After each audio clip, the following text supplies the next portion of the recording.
Okay, next page. Lease option advantages to seller, advantages to buyer, advantages to you. You know what? I don't see any reason to sit here and dwell on them all day, but there are plenty of advantages to the seller. They get out now, they get debt relief, they get peace of mind. I've got somebody providing the capital so they can make their payments. They save their credit. And look at number 9, helps seller qualify for new financing. So let's learn the rules here. If I lease option a property from a seller and they want to go refinance, or they want to go get another loan, they have income coming in to count toward their debt ratio so they can go qualify. First, that's not my problem. I'm not here on earth to help them qualify for another loan. That's their problem. However, I know that the lender will give them credit for 75% of that income toward their outgo. So if my rent equals their payment, they are going to have a negative to count against their debt ratio. And I've found that most people that we buy from or lease option from don't have any intentions of going out and get another loan. But if they do, then they're going to have enough income to support that 25% loss. And I'll also tell you, in today's world, some lenders are going to want to require that lease option to have some time on it before they'll even give them credit for the 75%. And the amount of that time, 3 months, 6 months, or whatever, is case by case based on the lender. The lender knows that 25% of that rent income needs to be set aside for contingencies. At least that's their theory. They don't understand that all the repairs have been passed on to me, which I'm passing on to my tenant buyer. But those are the general rules. Everybody understand that? Yes. Okay. So it does help them qualify. Advantages to your buyer, well, that's kind of obvious. They get immediate occupancy. They get to control a home until they can get qualified to buy it. They get time to clean up their credit. They get to live in a lovely neighborhood. I want you to picture yourself. You came through the hard times. You probably lost your house to foreclosure, took a dip in income, and here you are renting an apartment. You have 2 kids. Every day you come home and you ask and you wonder, how did I get here? I went from having a nice home to living in an apartment where I have no privacy. I have to constantly wonder what my kids are doing. I'm always concerned for their safety. I'm concerned what's going on when they're out there on the playground playing. I can't wait till I can get my home back, or a home back. The desire, the internal need for a home is one of the top motivations. We call it the American dream of home ownership. And especially for all those people that have had a home and now don't have a home, living with relatives or living in an apartment. And until you get into the marketplace, you just won't realize how strong that urge and desire is. Many of you do because you're in that position or have been in it. And if you haven't been in it and you're not in it, you do not underestimate what people will do to find a home of their own to move their family into, so they can have that privacy and that peace of mind. And the last thing you want to do is try to convince yourself that people don't have money, therefore they can't lease option a house. Believe it when I tell you, people find money to get into a home if they want it bad enough. They find the money, and they get it from all kinds of sources. No need for us to even try to figure out where all the sources are from, and I don't really care where the money comes from. But they find it, and they find big gobs of it. And it's our job to weed out the people that can find that money, that have that money, that urge is strong enough for them to get off their butt and actually do something to make it turn into a reality, and eliminate all of those who will not do anything to get the dream of home ownership to a conclusion. We're not dealing with everybody. We're only dealing with those that have something to work with. And that something to work with is enough money to satisfy us that they want to get into a home. And of course, most don't. The minority have it. The majority don't. What's new? That's never going to change. Never has changed. Since I started selling houses in 1982, most of the people who call cannot buy a house.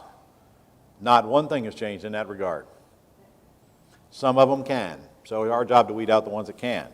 To your buyer, you are a godsend to them. I mean, you are like what they wake up thinking about, what they go to bed thinking about. You are the path to get into that home. And all they got to do is satisfy you, and they can see themselves moving in again. It's an absolute emotional trigger. So your job is to make those houses available to those folks, pick and choose the best ones that you want, and give them that opportunity. That's one of the great benefits of this business that people sometimes don't talk about. You know, it's always about the money, the money, the money.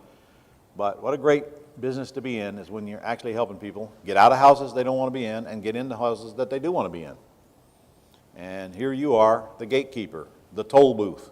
They get through you, they're in. And then you're offering them a chance to get into a house where they can literally sit in there for years if they want to, without worrying about having to qualify for a loan, and then take these ACE deals. My goodness gracious. The minimum, if the house is over leveraged, I want a minimum of a 10-year lease for my seller. I will not do it if they don't want to do it 10 years. Let them sit there and wallow in their own crap, let the bank take their house back. I want a 10-year minimum lease, and we have no problem getting them. 10-year minimum lease. Therefore, we're passing that 10-year lease on to that buyer.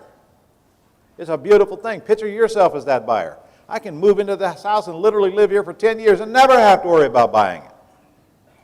Plus, I get the benefit of the debt pay down. I'm in total control. I got my dream back, and you're letting them do it. Ron, can I add something? You may. We've had 4 sellers now that have actually converted from being the seller to the tenant buyer. So we've been able to help them with their home because it was too much for them, and put them into a lower priced home.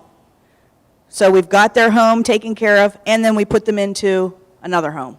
Cool. Yeah. Cool. Actually, you know what? I think we've done a couple of those too. And guys, while I'm thinking about it, Stephanie, while you got the mic, a lot of your buyers for your ACE deals are landlords, aren't they? A lot of our buyers are landlords. All right, and the only reason they're buying, I'm talking over leveraged houses, guys. I know this goes against everything you've ever been taught about real estate.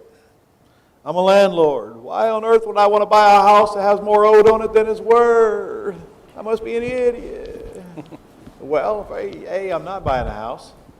I'm leasing it. B, I have no closing costs. And C, I got a big monthly spread or I wouldn't be doing it. And that's the reason they're doing it. It's not about the debt. And this is something you guys are going to have a hard time coping with. I know I did. It's not about the debt. It's about the terms. And remember, they can't get financed. Most of the landlords right now cannot get financing. So if they can walk into a house that's over leveraged and they can get a monthly spread and all the repairs are passed on to the tenant buyer, why wouldn't you want to do them as a landlord? Right. If you can make $500 a month on a house that's over leveraged that you've got 10, 15, 20 years to buy and you get the benefit of the debt pay down, how many of those can you handle a month? Isn't it a beautiful, Ron, isn't it a beautiful thing to have landlords bidding against each other to get your properties? Yep. And that's what we have. Cool. Well, if I can make $500 a month spread, let's say I have to give them $5,000 to get into this house, and I'm making $500 a month net, how long will it take to get my money back? The answer is 10 months. 10 months. 10 months, I'm break even on this thing. Now, all these years, I get all that cash flow for free. Not a hard decision, is it? And now we're also talking about nice houses in nice neighborhoods, not the war zone crack houses they're used to dealing with. Different quality tenant buyers.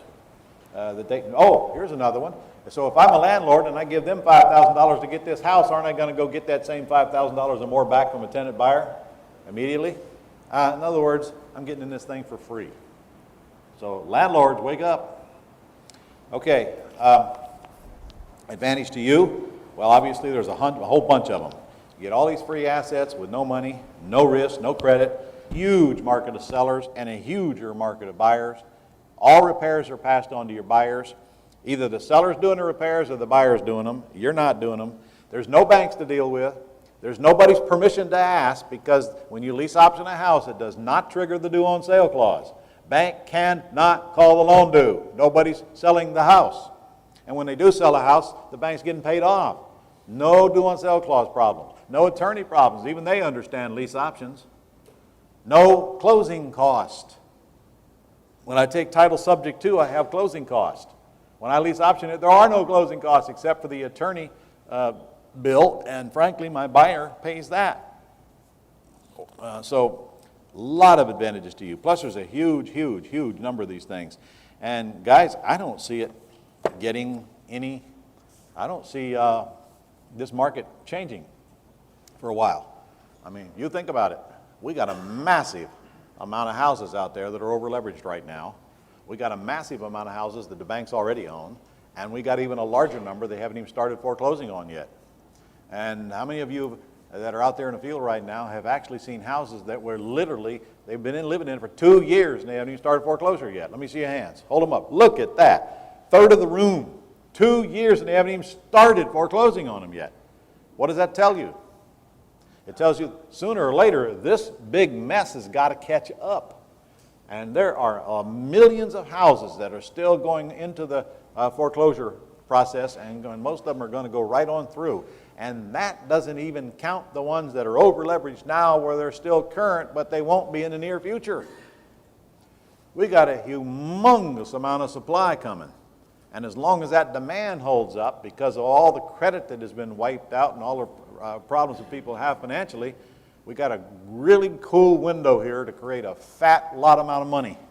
So get on it immediately and take advantage of it for as long as you can. And if you do that, if you'll do what others won't for the next 2 years, you'll be able to do what others can't for the rest of your life. And that requires more coffee.